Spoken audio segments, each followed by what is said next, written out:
আসসালামু আলাইকুম। সংবাদে আপনাদের সবাইকে স্বাগত জানাচ্ছি। আমি ফিরোজ তোহা। শুরুতেই সংবাদ শিরোনাম। বাংলাদেশের সর্বশেষ গুরুত্বপূর্ণ আপডেট সংবাদে আপনাকে স্বাগত। শুরুতেই সংবাদ শিরোনাম, পরে বিস্তারিত। শুরুতেই জানিয়ে দিব, স্বৈরাচার হাসিনা ভারতে চুপচাপ বসে নেই, ষড়যন্ত্র করছেন, অভিযোগ করলেন বিএনপির জাতীয় স্থায়ী কমিটির সদস্য বেগম সেলিমা রহমান। এরপর জানিয়ে দিব, দেশে ফিরলেন আমিরাতে ক্ষমা পাওয়ারও ২৬ জন বাংলাদেশি। দেশে ফিরেছেন আমিরাতে ক্ষমা পাওয়ারও ২৬ জন বাংলাদেশি। আজ দুপুরে ভারতের ইন্ডিগো এয়ারলাইন্সের বিমানযোগে আরব আমিরাত থেকে বাংলাদেশে ফিরেছেন তারা। এ নিয়ে ২ দফায় আমিরাত থেকে মোট ৪২ জন বাংলাদেশি দেশে ফিরেছেন, আর মাত্র ১৫ জন বাকি আছে। জানিয়ে দিব, ছাত্র জনতার আন্দোলনে নিহতের প্রকৃত সংখ্যা জানালো HRSS। বৈষম্যবিরোধী ছাত্র আন্দোলনে এ পর্যন্ত ৮৭৫ জনের মৃত্যু হয়েছে বলে নিশ্চিত করেছে human rights support society HRSS। শুক্রবার গণমাধ্যমে পাঠানো এক মানবাধিকার বিষয়ক সংস্থাটির নিহতের এসব তথ্য বিশ্লেষণ করে তৈরি করা পর্যালোচনা প্রতিবেদনে এসব তথ্য উঠে এসেছে। জানিয়ে দিব, বাংলাদেশকে শতভাগ শুল্কমুক্ত বাজার সুবিধা দিবে চীন। পররাষ্ট্র সচিব মোহাম্মদ জসিমউদ্দিন জানিয়েছে, বাংলাদেশকে ১০০% শুল্কমুক্ত বাজার সুবিধা দিবে চীন। আজ চীনের রাষ্ট্রদূত ইয়াওয়েনের সঙ্গে সৌজন্য সাক্ষাৎ শেষে রাতে সাংবাদিকদের এসব তথ্য জানান তিনি। এদিকে খুলনায় ১৫ সেপ্টেম্বর বড় সমাবেশ করতে চায় বিএনপি। আগামী ১৫ সেপ্টেম্বর বিশ্ব গণতন্ত্র দিবস উপলক্ষে খুলনার নগরীর শিববাড়ি মোড়ে সমাবেশ এবং সমাবেশ শেষে নগরীতে র্যালি করবে বিএনপি খুলনা বিভাগ। দিবসটি ঘিরে ব্যাপক প্রস্তুতি নিয়েছে খুলনা মহানগর বিএনপি এবং অঙ্গ সহযোগী সংগঠনের নেতাকর্মীরা। এবং সর্বশেষ জানিয়ে দিব, শ্রীলঙ্কাকে বিধ্বস্ত করল বাংলাদেশ। ওয়ানডে সিরিজ জয়ের পর টি-20 সিরিজের দ্বিতীয় ম্যাচে শ্রীলঙ্কা নারী এ দলকে স্রেফ উড়িয়ে দিয়েছে বাংলাদেশের নারী এ দল। ৫ ম্যাচের টি-20 সিরিজের দ্বিতীয়টিতেও শ্রীলঙ্কা নারী এ দলকে ১১৪ রানে হারিয়েছে বাংলাদেশ। এর আগে প্রথমটিতে ৭ উইকেট হারিয়ে বাংলাদেশ জয়ের দেখা পায়। প্রিয় দর্শক, এতক্ষণ শুনছিলেন সংবাদ শিরোনাম, এবারে বিস্তারিত। তবে তার আগে বন্ধুরা, অনুরোধ থাকবে এই সংবাদটিতে একটি লাইক দিন।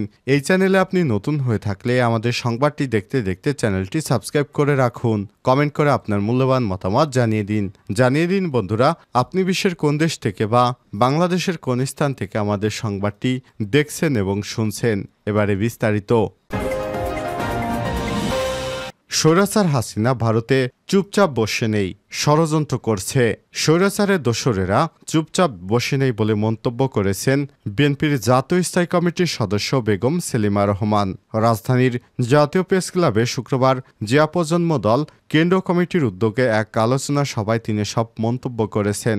সেলিমা রহমান বলেন, ভারতে অবস্থানরত বাংলাদেশের সাবেক প্রধানমন্ত্রী শেখ হাসিনা চুপচাপ বসে নেই। সেখানে বসে স্বৈরাচার হাসিনা দেশের বিরুদ্ধে বিভিন্নভাবে ষড়যন্ত্র করছেন।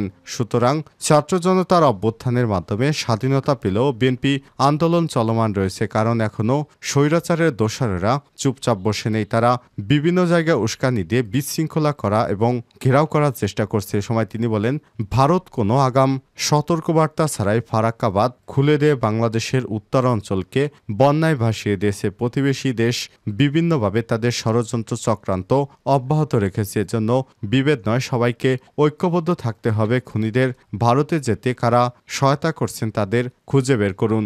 বেগম সেলিমা রহমান বলেন, কোটা সংস্কার আন্দোলনে বাংলাদেশের ছাত্র জনতা এবং রাজনীতিবিদ সহ সবাই মাঠে নেমেছিল, কারণ স্বৈরাচার সরকারকে পতন ঘটাতে হবে।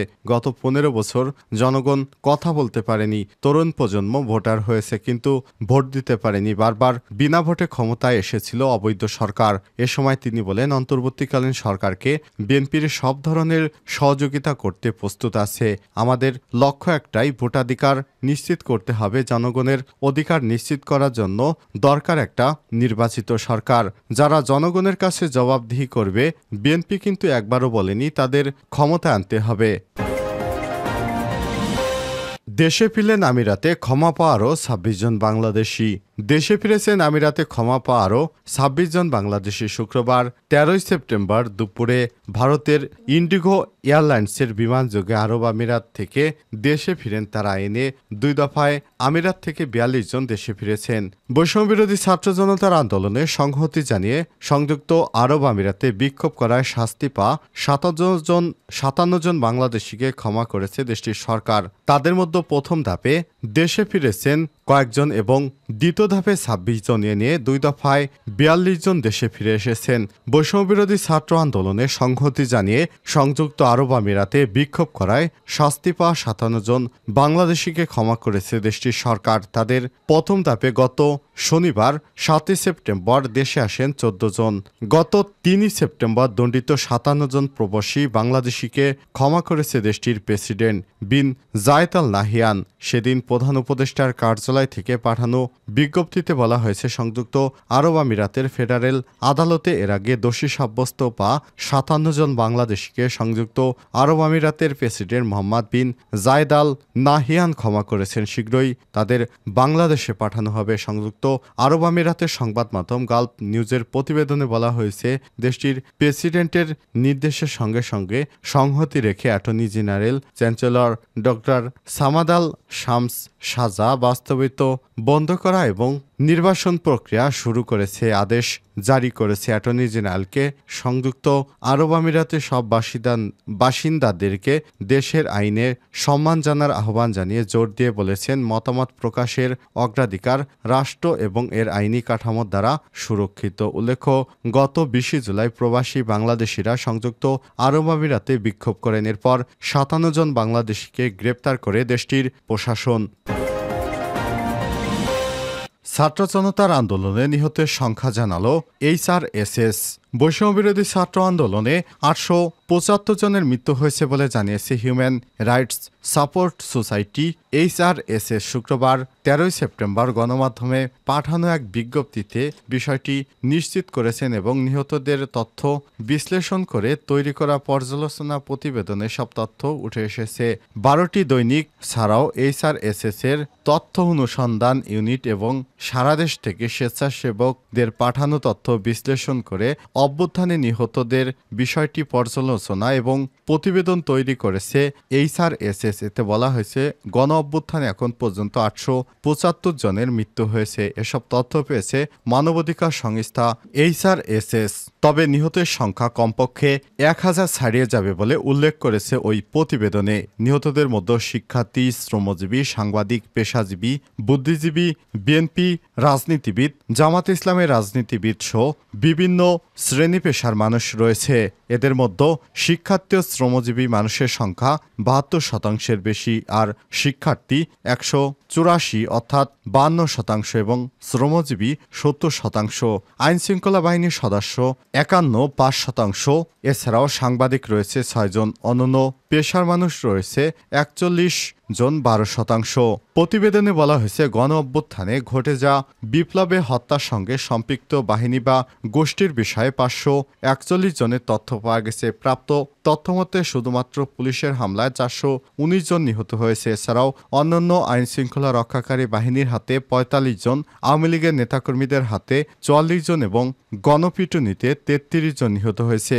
নিহতের সংখ্যা বিবেচনায় HRSS এর বিভাগভিত্তিক বিশ্লেষণে উঠে এসেছে। নিহত ৮৭৫ জনের মধ্যে ঢাকা বিভাগে মারা গেছে ৫৪০ জন, পাশাপাশি চট্টগ্রামে ৯১ জন, খুলনায় ৮১ জন, রাজশাহীতে ৬৪, ময়মনসিংহে ৩৮, রংপুরে ২৯, সিলেটে ২০ জন এবং বরিশালে ১৩ জন নিহত হয়েছে। শ্রীলঙ্কাকে বিধ্বস্ত করল বাংলাদেশ। ওয়ানডে সিরিজ জয়ের পর টি-২০ সিরিজের দ্বিতীয় ম্যাচে শ্রীলঙ্কা নারী এ দলকে স্রেফ উড়িয়ে দিয়েছে বাংলাদেশের নারী এ দল। ৫ ম্যাচের টি-২০ সিরিজের দ্বিতীয়টিতে শ্রীলঙ্কা নারী এ দলকে ১০৪ রানে হারিয়েছে বাংলাদেশ। এর আগে প্রথমটিতে ৭ উইকেট হারিয়েছিল বাংলাদেশ। শুক্রবার ১৩ সেপ্টেম্বর কলম্বো PR ওভালে টস জিতে আগে ব্যাটিং করার সিদ্ধান্ত নেয় বাংলাদেশ। ব্যাটিংয়ে নেমে সাথী রানীর ৫০ রানের কল্যাণে ৬ উইকেট ১ 166 রানের বড় এবং সংগ্রহ পায় টাইগাররা। জবাবে রাবেয়া খানের বোলিং তোপে মাত্র 60 রানে গুটিয়ে যায় শ্রীলঙ্কানরা। এতে বাংলাদেশ 104 রানে বড় জয় নিয়ে মাঠ ছাড়ে। বাংলাদেশের দেয়া টার্গেটে ব্যাট করতে নেমে শ্রীলঙ্কানদের শুরুটা ভালো ছিল। 3 ওভারেই 21 রান তোলে তারা। চতুর্থবারে এসেই জুটি ভাঙেন সুলতানা খাতুন। পরের আঘাতে রাবেয়া লঙ্কান অধিনায়ক সাথিয়া সন্দীপানিকেও দ্রুতই ফেরান তিনি। এরপর আর কেউই থিতু হতে পারেনি। 2 অঙ্কের কোটা স্পর্শ করতে পেরেছে কেবল ওপেনার কৌশিনী 11 এবং থেমথি পূর্ণা 18।